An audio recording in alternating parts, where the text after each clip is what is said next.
कचरा उचलणाऱ्या या व्यक्तीची कहाणी जर तुम्ही ऐकली ना तर तुम्हाला ना धक्का बसेल धक्का. या हातामध्ये झाडू बघून आहे ना बरेचसे लोक धोका खातात.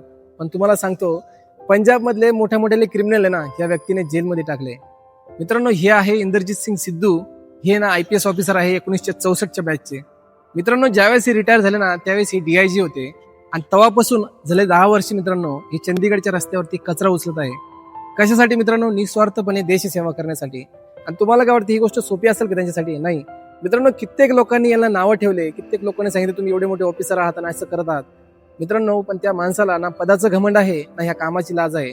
सतत 10 वर्षापासून ही देशसेवा करत आहे, कचरा उचलत आहे. मित्रांनो, हीच त्यांची देशसेवा बघून आहे ना भारत सरकारने त्यांना ना पद्मश्री अवॉर्ड दिला. मित्रांनो, आज असे ऑफिसर आपण बघितले जे ऑफिसर आहे ना थोड्याशा फायद्यासाठी गरिबांना रडवतात, गरिबांना त्रास देतात.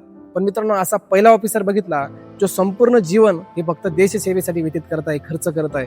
खरंच यार, सरांच्या कार्याला सलाम आहे. जय हिंद.